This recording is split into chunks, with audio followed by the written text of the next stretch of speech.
Step into your favorite store and pay attention to what's happening. The gentle music in the background, the subtle scent wafting through the air, these aren't random choices. They're carefully calculated psychological triggers designed to influence your spending.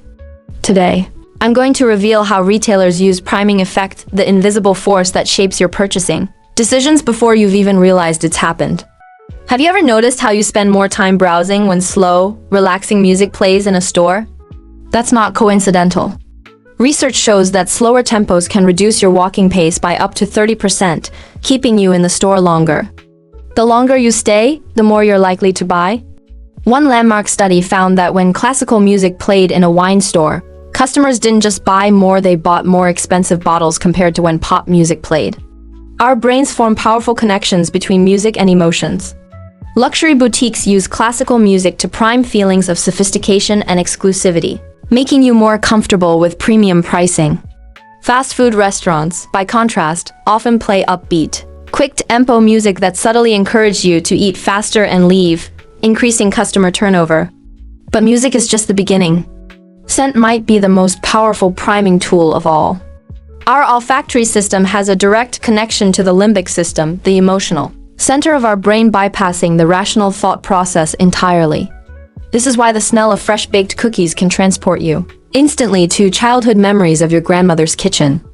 Retailers exploit this connection ruthlessly. A study in Las Vegas casinos found that areas infused with a pleasant scent saw 45% higher slot machine usage than unscented areas. The scent created a more comfortable environment, causing gamblers to lose track of time and spend more money.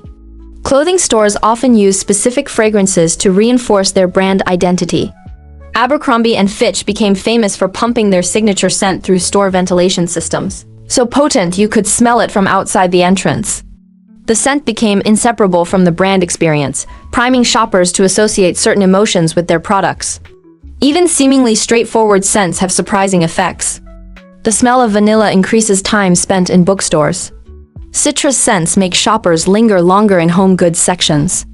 The smell of lavender has been shown to reduce price sensitivity, meaning you're willing to pay more when exposed to it. What's fascinating is how these priming effects work on a subconscious level. My client, Melissa, described how she would enter a particular clothing store and always feel an inexplicable urge to buy something.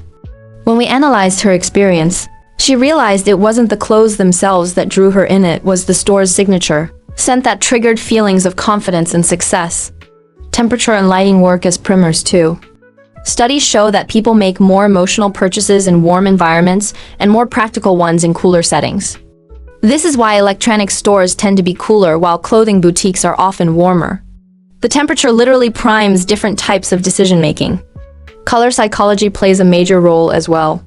Red creates urgency and excitement, which is why it's often used for clearance sales. Blue evokes trust and reliability, perfect for banks and technology companies. These colors prime specific emotional responses that influence your perception of products and services. So how can you defend yourself against these subtle manipulations? First, become aware of the sensory environment when shopping. Ask yourself, is this music or scent affecting my mood and decisions? Simply recognizing these influences can reduce their impact. Second, shop with a list and stick to it. Having clear intentions before entering a store provides cognitive anchors that help resist environmental priming. Third, use headphones when possible. Your own music choice can override the store's carefully selected soundtrack, keeping you in control of your emotional state. Fourth, be especially cautious when you find yourself feeling unexpectedly positive in a retail environment. That pleasant mood might be manufactured specifically to loosen your spending restraint.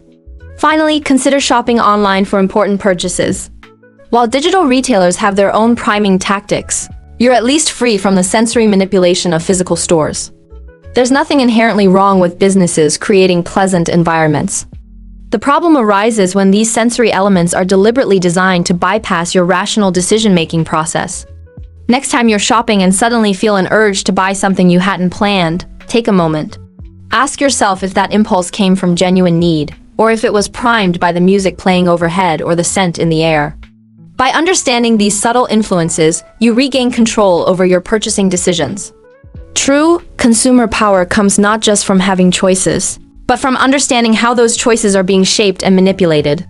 The most valuable shopping skill might be recognizing when your brain is being primed to spend.